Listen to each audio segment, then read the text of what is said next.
Silakan masuk. Misi Pak. Ya.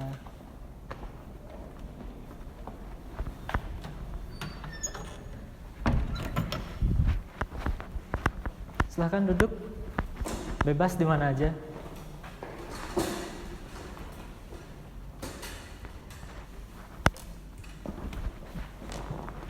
Sudah nyaman duduknya?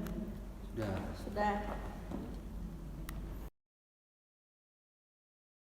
Assalamualaikum warahmatullahi wabarakatuh. Waalaikumsalam warahmatullahi wabarakatuh. Gimana kabarnya kalian hari ini? Baik. Oke, semuanya baik ya. Nah, saya pertama-tama mengucapkan terima kasih pada kalian semua karena udah dapat hadir pada kegiatan konseling kelompok kita pada hari ini.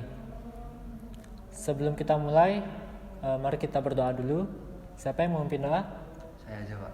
Oke, silakan masnya. Untuk memulai konseling kelompok pada pagi hari ini, alangkah baiknya kita berdoa menurut agama dan keyakinan kita masing-masing. Berdoa mulai.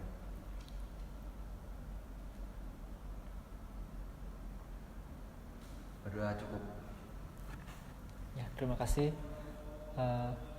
Sebelumnya, apakah udah ada yang pernah mengikuti konseling kelompok? Belum pernah ya? Jadi saya akan jelaskan konseling kelompok itu apa. Jadi konseling kelompok itu adalah upaya bantuan yang diberikan oleh profesional ataupun konselor, yang dimana tujuannya untuk membantu memecahkan masalah kalian ataupun masalah yang kalian miliki dengan setting kelompok. Paham ya? Paham. Jadi konseling kelompok ini ada asas-asas yang harus kita ikuti ya. Yang pertama itu ada asas kerahasiaan, di mana cerita-cerita yang akan kalian ceritakan di sini itu saya harap kalian dapat menjaga kerahasiaannya. Yang kedua itu ada asas keterbukaan. Jadi kalian bisa terbuka dalam kegiatan ini, kayak menceritakan apa yang kalian rasakan. Dan yang ketiga itu ada asas kesukarelaan. Jadi kalian datang atas kemauan sendiri, tidak ada paksaan. Kalian datang sini kemauan sendiri atau ada paksaan? Kemauan sendiri. Oke, semua kemauan sendiri ya. Ya. Pada konseling kelompok kita ini, apakah terbuka atau tertutup? Misalkan kalau terbuka di konseling kita selanjutnya, ada yang ingin join ataupun ada yang ingin masuk, kita perbolehkan. Bagaimana? Apakah terbuka atau tertutup? Mungkin untuk saat ini tertutup dulu Pak. Tertutup ya? Saya juga Ya, tertutup saja. tertutup dulu. Oke, berarti nanti kalau ada yang mau masuk ke konseling kita minggu depan, itu tidak diperbolehkan ya. Cukup kita berlima saja. Ya. Nah, sebelum itu, apakah kalian sudah mengenal satu sama lain? Belum ya? Nah, udah baiknya kita perkenalan terlebih dahulu ya. Kita perkenalan menyebutkan nama dan juga hobi. Yang pertama dimulai dari saya. Perkenalkan, nama saya Dika. Hobi saya itu menulis. Silakan mbaknya. Perkenalkan, nama saya Zitna, hobi saya membaca. Membaca. Perkenalkan, nama saya Zian, hobi saya mancing. Perkenalkan, nama saya Rival, hobi saya melukis. Perkenalkan, nama saya Emaya, hobi saya badminton. Iya, masing-masing punya hobi yang dimana kalian itu minati ya. Ya. Untuk konseling kelompok kita pada hari ini, kita akan melaksanakannya berapa lama? 30 menit. 30 menit Pak. Sepakat 30 menit ya? Ya, sepakat. Apakah kalian sudah siap? Udah. Insya Allah siap. Oke, sebelumnya kita ice breaking dulu gimana? Boleh. Ya, boleh Pak. Boleh ya. Jadi ice breaking kita ini ya untuk kita lebih fokus lagi, biar kita juga nggak tegang ya. Ya. Ice breakingnya gini, kalau saya mengucapkan pagi, kalian tepuk tangan 1 kali. Kalau saya menyebutkan siang, kalian tepuk tangan sebanyak 2 kali. Kalau saya menyebutkan sore, Anda tepuk tangan 3 kali. Kalau saya menyebutkan malam, Anda cukup, jadi kayak nggak ada tepuk tangan gitu. Ya. Sudah siap? Sudah. Siang, siang, pagi, sore, pagi, pagi, malam, siang, sore, pagi, siang, malam. Ya hampir ya. Berarti kalian semua sudah fokus ya? Ya. Sudah rileks semuanya? Udah. Sudah rileks. Oke, kita akan masuk ke tahap kegiatan ya. Ya. Jadi ya kalian juga harus ingat asas yang tadi adalah asas kerahasiaan, dimana sebelum itu juga konseling kelompok ini tujuannya untuk mengentaskan ataupun membantu kalian untuk mencari alternatif solusi. Jadi pada tahap ini sekarang kita akan mulai bercerita ya. Dimulai dari saya.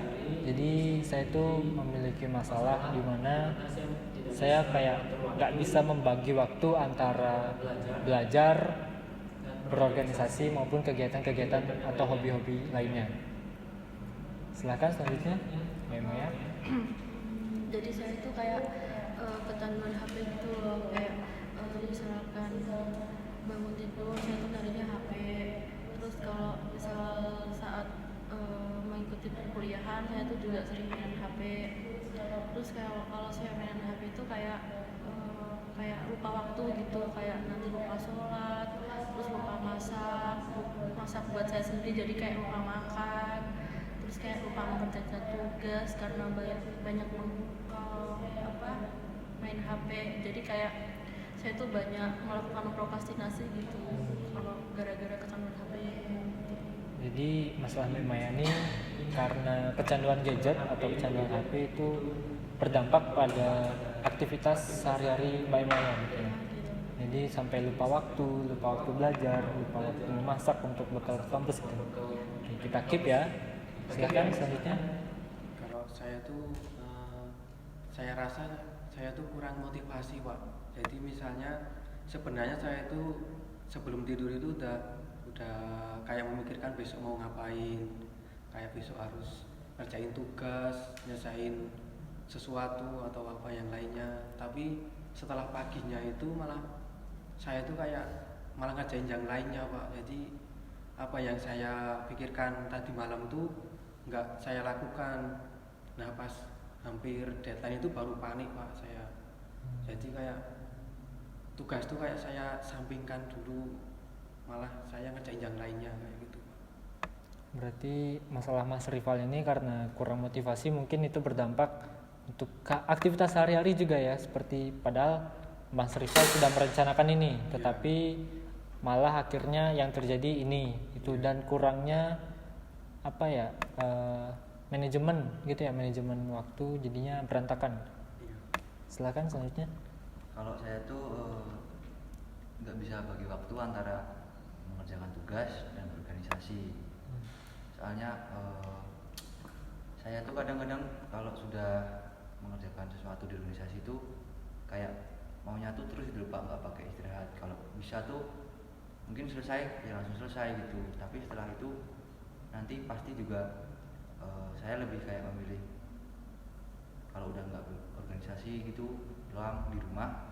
Nah itu mungkin kebanyakan saya juga malah bermain HP juga. Terus jadi kayak manajemen waktu antara organisasi, kegiatan sehari-hari sama tugas tuh berantakan, Pak. Jadi ya banyak tugas yang terbengkalai lah gitu. Yang berarti dari permasalahan Mazian ini yang bersama ya, tapi karena adanya organisasi juga dapat memecah konsentrasi atau memecah fokus waktu dari Mazian ya. Silakan Mbaknya. Jadi saya itu kan suka nonton drama Korea gitu kan, Pak. Nah, saya itu dari situ, dari saya suka menonton drama Korea, memanage waktu itu menurut saya itu jadi susah gitu loh, karena kan satu kali nonton itu kan banyak episode kan, biasanya 16 episode, sedangkan satu episode itu 1 jam lebih gitu loh. Jadi kalau cuma nonton 3 episode, 5 episode gitu kan kayak nanggung, kan jadi ketagihan sampai kadang 16 jam tuh saya tuh cuma nonton drakor aja gitu. Nah kalau waktu malam gitu jadi saya kan akhirnya begadang, paginya jadi saya melakukan sesuatu itu nggak maksimal, kuliah nggak maksimal, ikut organisasi juga nggak maksimal. Oke, berarti dari cerita Mbak Zina tadi, karena nonton drakor yang berlebihan ya. Jadi sampai lupa waktu belajar, lupa waktu tidur gitu ya. Oke. Nah, kan semua sudah bercerita nih ya. Kita akan mengangkat satu masalah dan kesepakatan dari kalian masalah siapa yang akan kita angkat terlebih dahulu pada sesi konseling ini. Menurut saya Mbak Emma yang dulu, Pak. Soalnya kan dari Mbak Zidna juga saya juga memiliki kemiripan yang sama kan tentang kecanduan gadget. Kita sepakat ya, kita akan mengangkat masalahnya Mbak Emaya terlebih dahulu. Oke, silahkan dari Mbak Emaya ceritakan lebih detail apa yang Mbak Emaya rasakan, apa yang terjadi di kehidupan Mbak Emaya. Jadi kan saya kan kecanduan HP nih. Nah kalau misal mau tidur itu, dari mau tidur ya, saya tuh kayak udah ngantuk tapi tuh tetap saya paksa main HP gitu. Terus jadinya tuh kayak menunda-nunda waktu tidur gitu kan. Terus jadinya tuh bangunnya tuh agak telat. Terus habis bangun itu mainan HP lagi gitu. Jadi sebelum tidur mainan HP, bangun tidur nyarinya juga HP. Nah terus paginya itu waktu mau beraktivitas kan saya selalu mainan HP kan. Jadi tuh saya tuh kayak lupa sarapan, lupa masak, lupa bikin makanan buat saya sendiri gitu. Terus misalkan saya di kampus nih lagi ada kelas di kampus, saya itu waktu di kelas itu juga kayak kebanyakan main HP gitu, kayak nggak bisa lepas dari HP. Terus waktu pulang kelas kan biasanya nongkrong atau main nih sama teman-teman. Nah saya itu juga selalu pegang HP, dan misalkan HP saya lowbat atau mati gitu HP-nya, kalau saya nggak bawa charger itu saya tuh kayak buru-buru nyari charger gitu. Pokoknya tuh HP tuh nggak boleh mati gitu loh, kayak kecanduan banget. Dan itu tuh kayak mengganggu saya banget, karena kan dari kecanduan HP itu saya dari lupa untuk masak atau bikin makanan buat saya, lupa makan, terus lupa bikin tugas, terus di kelas juga kayak konsentrasinya kurang karena sering main HP. Pokoknya gitulah, kayak mengganggu banget di aktivitas keseharian saya itu gara-gara kecanduan HP itu. Oke, berarti dari kecanduan HP itu dapat jadi Mbak Emaya merasa terganggu ya. Ya. Nah sebelumnya Mbak Emaya itu menilai gadget atau HP itu seperti apa sih? Dan kan Mbak Emaya kecanduan gadget ya. Apa yang Mbak Emaya cari di gadget itu sampai kecanduan seperti itu? Sebenarnya itu kayak nggak ada, tapi tuh kayak kalau misal buka HP itu kayak lihat Apakah media sosial? Instagram, iya lihat media sosial seperti Instagram, WhatsApp, terus kayak TikTok, terus kayak scroll Twitter, itu kayak nyaman aja, kayak buka-buka yang lain. Kalau misal di Facebook Instagram udah nggak ada, ya udah terus buka yang TikTok. Kalau TikTok udah bosen, terus buka WA bosen, nanti lihat YouTube atau lihat apapun atau nonton film atau apa. Pokoknya tuh kayak HP tuh kayak nggak lepas gitu dari tangan saya. Itu kayak kalau saya tuh kalau HP-nya mati tuh kayak misalkan di teman-teman saya nih kalau baru ngerjain tugas atau main, ayo pulang aku nggak bawa charger, aku HP ku mati, kayak gitu. Kayak pokoknya tuh kayak jadi nggak nyaman gitu kalau HP-nya mati itu. Berarti sebenarnya Mbak Emaya ini ingin mencari hiburan di HP itu, cuman karena berlebihan jadi Mbak Emaya sekarang merasa terganggu. Ya, merasa terganggu. Oke, dari teman-teman apakah ada tanggapan dari cerita Mbak Emaya atau ada pertanyaan? Mungkin dari saya dulu, Pak. Ya silakan. Karena cerita Mbak Emaya ini hampir sama kayak saya, Pak. Juga kalau main HP itu saya maunya cuma 5 menit, tapi ternyata lama, jadi hampir-hampir mirip sama Mbak Emaya. Mungkin yang saya lakukan buat untuk mencegah itu kan biasanya saya sendiri, jadi saya main HP. Kalau saya buat nyegah itu saya main sama teman, Pak. Jadi kalau mau ngerjain tugas itu saya sama teman. Kalau sama teman kan jadi HP-nya itu agak diminimalisir, Pak. Jadi sama teman ngerjain tugas. Kalau sendiri emang biasanya seperti itu, Pak. Oke. Dari teman-teman ada tanggapan lagi? Mungkin saya ya. Ya silakan. Tadi kan Mbak Emaya mengatakan Mbak Emaya jadi nggak nyaman ya karena berpengaruh sama perilaku keseharian Mbak Emaya. itu juga nggak jauh beda ketika saya menonton drakor atau Mas Rival tadi bilang maunya 5 menit main HP, tapi ternyata enggak kan. Itu kayak saya nonton drakor tuh maunya 1 episode, tapi ternyata enggak. Jadi kayak saya bisa menyimpulkan tuh bahwa gadget ataupun media sosial tuh bikin kita kecanduan gitu. Oke, berarti hampir sama juga ya. Dari Masnya ada tanggapan? Mungkin kalau dari saya ya hampir mirip sih sama teman-teman, soalnya juga kasusnya juga sama seperti itu. Kalau sudah pegang HP itu jadi lupa waktu. Kadang kalau saya pegang HP ya kayak Mbak Emma yang tadi itu, paling untuk meminimalisir nanti saya keluar kayak punya Mas Rival, pergi ke tempat teman terus ngajak kerjain tugas bareng, atau mungkin sedikit-sedikit mengurangi lah, kayak menahan rasa buat main HP gitu. Kayak gitu Pak Reza. Berarti permasalahan kalian ini juga sebenarnya hampir sama ya, Ya. dimana karena gadget ataupun media sosial itu juga mempengaruhi perilaku kalian. Oke, saya ingin bertanya, Mbak Emaya tadi merasa terganggu karena kecanduan gadget. Iya. Itu sudah Mbak Emaya rasakan berapa lama? Sejak kapan? Sejak masuk kuliah ini kayaknya tuh makin sering mainan HP gitu. Terus kalau dulu sih nggak terlalu mainan HP ya, tapi kalau sejak perkuliahan ini masuk perkuliahan dari semester 1 itu kayak sering nggak keluar kan, sering sendiri, jadi kan kayak keseringan mainan HP gitu. Jadi sampai sekarang pun misal lagi sendiri atau kadang sama teman pun kayak juga masih sering mainan HP gitu. Sekarang Mbak Emaya sudah semester berapa? Semester 4. Berarti kurang lebih sudah 2 tahun ya? Ya, Sudah 2 tahun Mbak Emaya kecanduan gadget, dan akhirnya Mbak Emaya merasa itu mengganggu aktivitas sehari-hari Mbak Emaya. ya.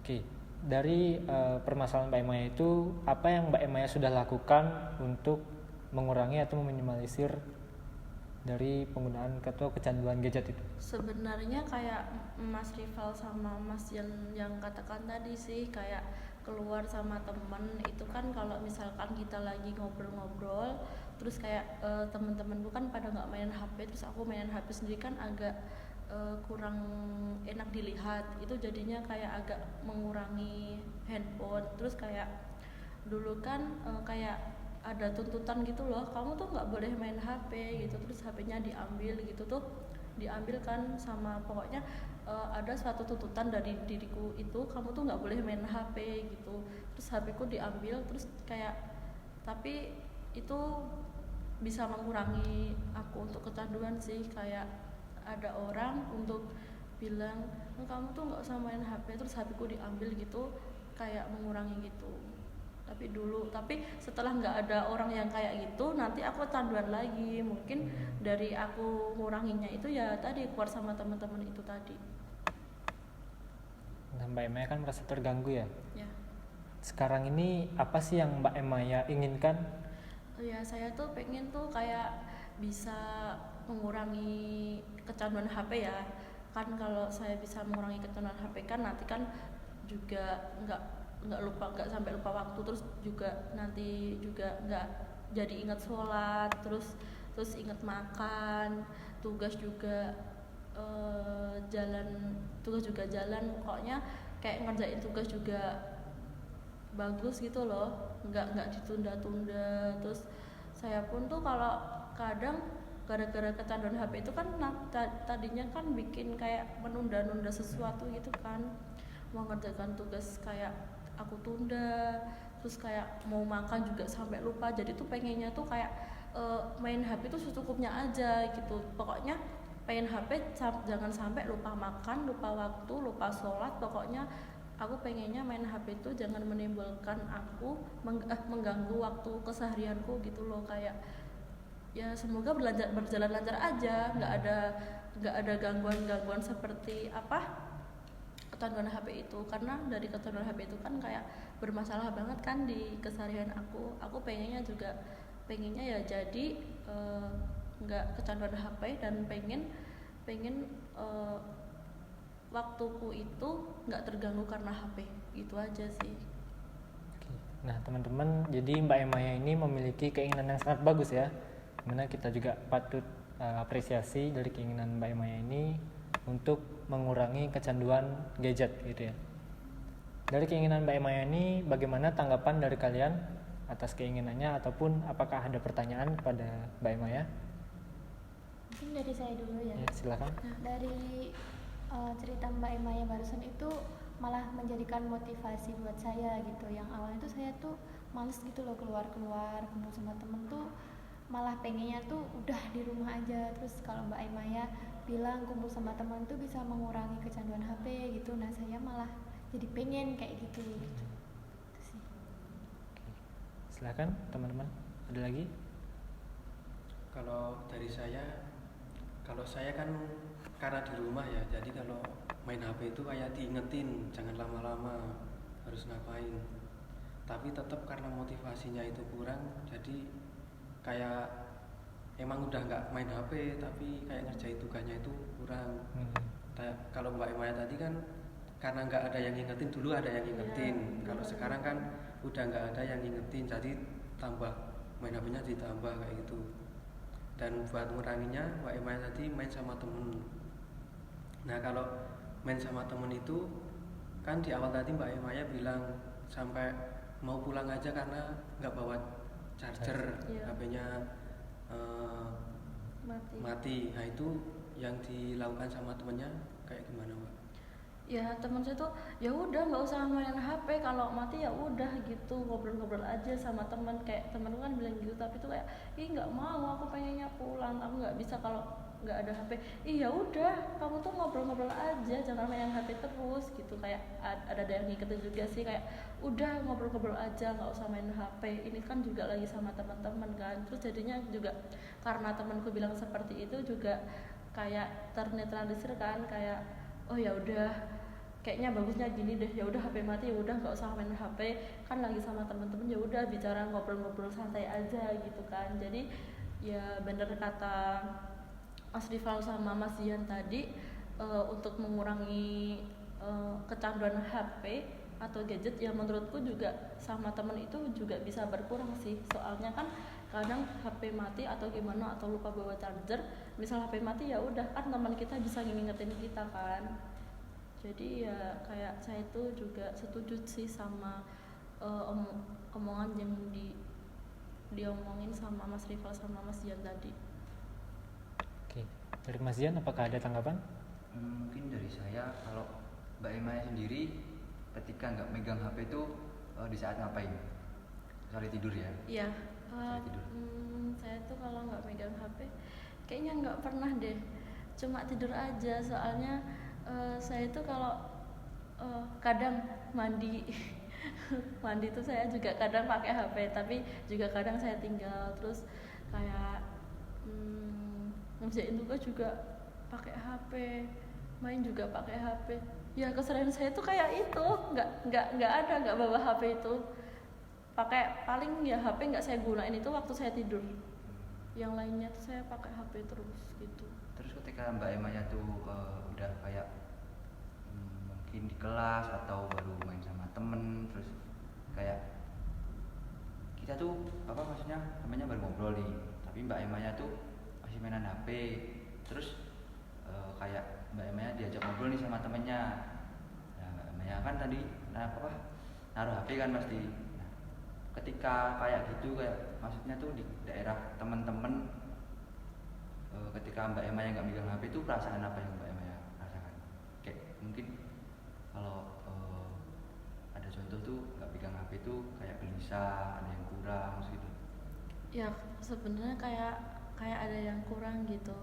Tapi waktu ngobrol sama temen atau sama orang atau di kelas ataupun ada tuntutan untuk aku nggak main HP, ya udah aku bisa. Kalau ada tuntutan itu, kalau pokoknya kamu nggak boleh main HP, jangan main HP, itu aku bisa. Tapi kalau emang nggak ada yang ngingetin atau tuntutan itu, aku nggak bisa lepas dari HP gitu. Oke, berarti tadi Mbak Emaya juga mengatakan ataupun sudah setuju dengan beberapa saran atau tanggapan dari teman-teman, yaitu ketika lagi bersama teman-teman itu dapat mengurangi atau meminimalisir penggunaan gadget gitu. Ya. Itu merupakan salah satu perilaku yang dapat mendorong Mbak Emaya untuk meminimalisir hal itu. Ya. Oke. Nah, tadi kan Mbak Emaya juga mengatakan bahwa dengan mengurangi gadget itu adanya tuntutan dari orang lain. Ya. Apakah Mbak Emaya akan bergantung pada orang untuk mengurangi itu? Saya ingin tidak bergantung dengan orang lain. Saya ingin bisa karena saya sendiri, jadi tidak bergantung pada orang lain. Oke, tentunya juga kita tidak harus terus bergantung pada orang lain ya. Kita juga harus bisa mendorong dan dari diri kita sendiri. Ya. Nah, saya memiliki alternatif solusi untuk Mbak Emaya, dan tentunya pada kalian semua karena memiliki kemiripan masalah gitu ya. Jadi saya ingin memberikan tugas pada Mbak Emaya, dimulai hari ini ataupun besok pagi Mbak Emaya ngelis atau Mbak Emaya menyiapkan satu buku harian yang dimana Mbak Emaya itu ngelis kegiatan apa aja yang akan Mbak Emaya lakukan pada hari itu. Misalkan dimulai besok ya, Ya. dimulai besok Mbak Emaya ngelis dari baru bangun, Mbak Emaya ngelis apa yang akan Mbak Emaya lakukan di hari itu. Misalkan baru bangun, Mbak Emaya akan sholat subuh dulu, masak untuk bekal di kampus, dan di kampus Mbak Emaya fokus terhadap pelajaran, dan di situ kan ada jam istirahat. Ya. Nah, jam istirahat itu Mbak Emaya bisa lakukan untuk bermain gadget. Itu ada kesempatan bermain gadget tentunya. Ya. Nah, itu juga perlu komitmen dari Mbak Emaya sendiri untuk sebagai dorongan agar bisa mengurangi kecanduan gadget gitu ya. Apakah Mbak Emaya setuju dengan solusi itu? Setuju. Oke. Nah, jadi Mbak Emaya sudah mendapatkan solusi sendiri gitu ya. Ya. Dan saya ingin tahu apa yang Mbak Emaya akan lakukan di hari esok. Mungkin di hari esok saya setelah bangun tidur saya ingin sholat subuh, terus kayak ambil buku, tulis mau hari ini mau masak dulu, terus nyiapin bekal buat berangkat kuliah, terus kayak menyiapkan note gitu kalau kuliah jangan main HP terus gitu. Terus kan kayak menyadarkan diri saya kayak kalau kuliah ya kuliah, jangan main HP. Nanti kan seperti yang dibilang Pak Dika tadi, bisa main HP saat istirahat. Mungkin saya akan lakukan apa yang dikatakan dari Pak Dika tadi. Nah, saya akan memberikan waktu 1 minggu ke depan, dan ketika Mbak Emaya bisa melakukan hal itu dengan mengurangi bermain gadget, apa yang akan Mbak Emaya berikan pada diri sendiri, seperti self reward gitu? Mungkin saya akan membeli makanan favorit saya dalam hari libur minggu itu, dan cukup dan fokus aja untuk membeli makanan dan tidak pakai HP lagi. Oke, berarti Mbak Emaya ketika Mbak Emaya dapat melakukan hal itu, Mbak Emaya memberikan self reward pada Mbak Emaya sendiri, yaitu membeli makanan favorit gitu ya. Iya. Nah, dari teman-teman, bagaimana tanggapan teman-teman terhadap Mbak Emaya tadi? Sangat bagus sekali ya Mbak Emaya tadi, sudah mau merencanakan besok mau ngapain, mau ngelis, dan jika bisa melakukan apa yang sudah di-list, dia akan membeli makanan kesukaannya. Ya. Nah, mungkin hal tersebut bisa menjadi dorongan tersendiri bagi Mbak Emaya, yang nantinya Mbak Emaya bisa meminimalisir bermain gadget tersebut. Iya. Silakan, ada tanggapan lain? Mungkin dari saya dulu, Mbak Emaya sangat bagus sekali rencananya. Kalau boleh tahu Mbak Emaya, setelah Mbak Emaya self reward nih beli makanan, apakah Mbak Emaya setelah itu ada rencana lain selain itu untuk memberikan self reward kepada Mbak Emaya? Mungkin setelah memberikan self reward itu, saya akan melakukan kegiatan yang seperti biasanya tadi, akan saya fokuskan mungkin saya akan fokus aja untuk mengurangi HP tadi. Kalau emang udah ditingkatkan lagi biar tambah nggak kecanduan, mungkin itu sih. Jadi misalkan udah bisa ini self reward, kalau udah self reward nanti ditambahin lagi, ditingkatkan lagi, nanti mungkin self reward lagi, jadi kayak ada semangat gitu buat meningkatkan, buat nggak kecanduan HP. Mungkin itu sih. Udah. Oke, silakan. Kalau Mas Zian. saya cuman mau ngasih motivasi sedikit Mbak, buat Mbak Emaya merubah diri buat lebih baik itu susah. Iya. Makanya kita harus menghargai proses juga bagaimanapun itu. Semoga kedepannya Mbak Emaya sudah terhindar dari kecanduan gadget. Iya. Seperti itu. Ya, tadi benar yang dikatakan Mas Zian, juga kita membutuhkan proses ya. Iya. Saya tahu itu adalah hal yang susah. Dan teman-teman Mbak Emaya juga memberikan motivasi dan juga semangat kepada Mbak Emaya. Iya. Dan setelah itu apa yang Mbak Emaya rasakan setelah mengikuti konseling ini? Kayak kalau saya besoknya lebih memiliki tujuan sih, saya harus ngapain untuk mengurangi kecanduan saya. Terus saya juga sudah termotivasi dari Mas Jan tadi, terus Mas Rival, Mbak Jitna, dari Pak Dika tadi udah menemukan tujuan lah besoknya saya harus apa dan melakukan hal apa biar saya itu bisa berproses yang lebih baik lagi dengan yaitu mengurangi gadget itu tadi. Saya sudah lebih mengerti diri saya itu harus ngapain gitu. Yang berarti Mbak Emaya ini sudah menemukan solusi yang apa yang harus dilakukan Mbak Emaya. Iya. Ya. Dan hal ini juga bisa diterapkan pada kalian semua, tentunya yang berproses, dan ketika proses itu menemukan hasil, kalian bisa memberikan reward kepada diri kalian sendiri, gitu ya. Jadi apakah kita dapat mengakhiri konseling ini? Bisa. Nah, kan konseling kita sudah berakhir nih. Bagaimana kesan-pesan kalian semua terhadap konseling ini? Siapa dulu? Kan dari saya dulu ya. Ya, silakan. Kesan-pesan saya sih lebih termotivasi dari konseling kelompok ini dan juga memberikan banyak pandangan terhadap saya bahwa apa yang mau dilakukan Mbak Emaya dan apa yang telah dilakukan Mbak Emaya itu saya juga akan seperti itu gitu.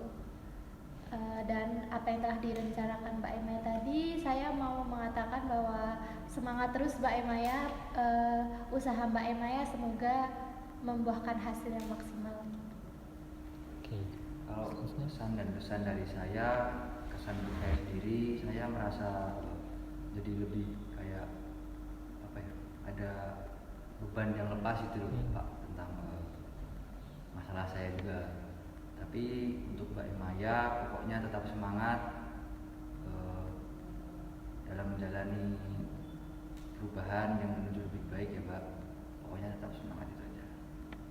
Kalau dari saya kesannya karena ini hampir sama, jadi saya juga sama kayak Mbak Jitna akan melakukan hal yang sama buat diri saya untuk agar bisa melakukan apa yang sudah saya list, dan bisa kalau sudah bisa melakukan hal tersebut saya akan memberikan reward terhadap saya sendiri.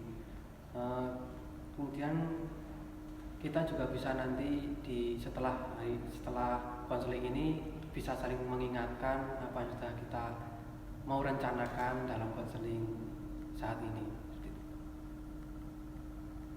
Oke, nah berarti tadi kesan-kesan kalian mengikuti konseling ini ya sangat bagus, dan dimana hal ini juga permasalahannya berkaitan ya tentunya, dan Maya juga mendapatkan dorongan dan semangat dari teman-teman yang lainnya gitu ya. Berarti kesimpulan akhirnya kita juga tentunya dengan kecanduan gadget atau menggunakan gadget secara berlebihan itu tentunya tidak baik ya, karena juga berdampak pada aktivitas sehari-hari kita, yang dimana itu juga dapat mengganggu aktivitas belajar, organisasi, hobi maupun yang lainnya. Kita cukup menggunakan gadget ya secukupnya saja, dan kita fokuskan dengan kegiatan-kegiatan positif lainnya seperti itu ya. Dan Mbak Emaya juga sudah menemukan solusinya sendiri. Dan untuk konseling kita selanjutnya akan dilaksanakan kapan? Mungkin 1 minggu setelah hari ini Pak. Oh, berarti Jam yang sama. minggu depan gitu ya? Iya, Sama, dan Pak. waktu Oke. yang sama. Oke, sebelum kita mengakhiri konseling ini, baiknya kita berdoa. Siapa yang ingin memimpin? Saya aja Pak. Oke, silakan. Untuk mengakhiri konseling pada pagi hari ini, kita berdoa terlebih dahulu menurut agama dan keyakinan kita masing-masing. Doa mulai.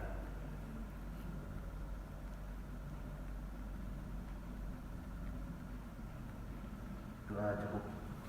Terima kasih Mas Zian, dan minggu depan kita akan melihat perkembangan dari Mbak Emaya tentunya ya. Iya. Dan silahkan konseling pada hari ini kita selesaikan, kita akhiri. Silakan bisa melanjutkan aktivitas kalian lagi. Makasih Pak. Makasih ya, Pak. Silakan. Sama-sama.